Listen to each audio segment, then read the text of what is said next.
Hi, I'm Leila Mohammed, your resident diplomacy and defense correspondent here at NTV Kenya, and we begin this conversation with the 5 acronyms.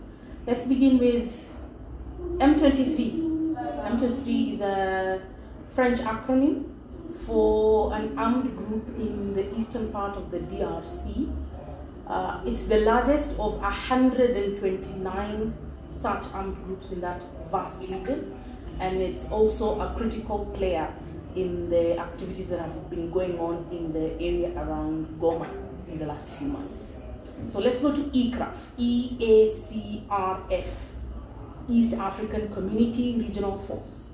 This is a force that came into force literally in July 2021, and in a year later, after the EAC heads of state accepted DRC into the East African fold, they agreed to set up a force that would be under the East African Community umbrella. You see the way we have AMISOM, which is currently ATMIS, which is run by the African Union inside Somalia. We now have EACRF, that is specifically by contributing troops of countries from the region who will be doing peacekeeping inside Eastern DRC. And then there's AU, which is the African Union, and there's so much more. Maybe if you ask, I will answer. Rwanda is part of EACRF, but the dynamics in which they are participating under EACRF is different. Everyone else has gone inside DRC territory around Lake Kivu area. We are particularly in the northern Kivu region. That's where all the heavy drama is being experienced at the moment. What Rwanda is doing currently is that they are holding position from inside Rwanda. When you're getting into Goma, you're getting into Lake Kivu area, and then there's the mountain that had a blast a few months ago. So around that area is the border of Uganda, Rwanda, and the Democratic Republic of the Congo. So Rwanda thought it best to keep their forces on their side of the territory.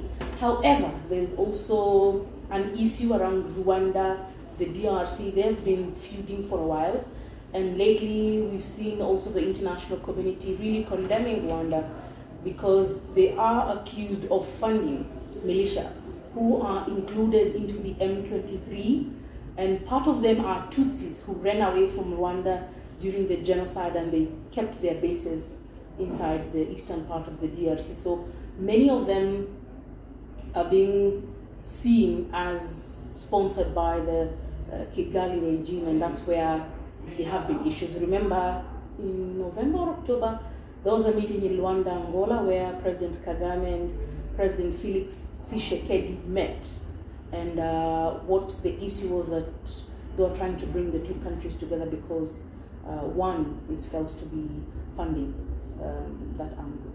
So Rwanda is helping these all from within Rwanda? Of course.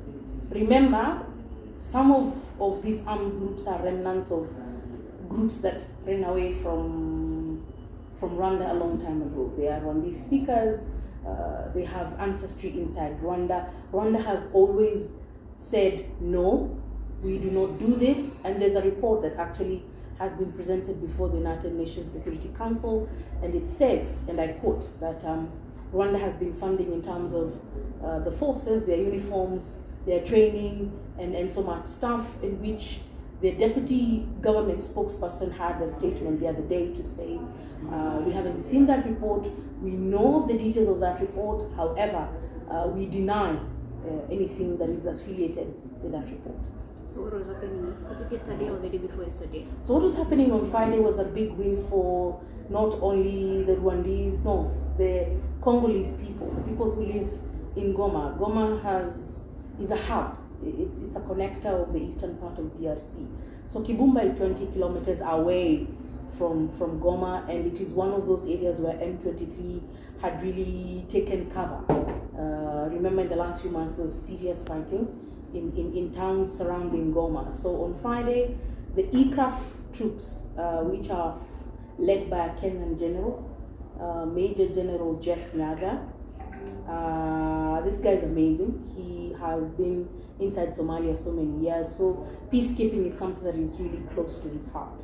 So that moment where EACRF soldiers were taking opportunity to handle Kibumba is an amazing step in terms of bringing peace to rather a very volatile region. So it was not only the EACRF soldiers, but also the FARDC, the troops of the Democratic Republic of Congo were also there to just kind of receive the mantle from M23, who have now been told you need to move back into areas surrounding a specific mountain that's now the border of Uganda, Rwanda, and DRC.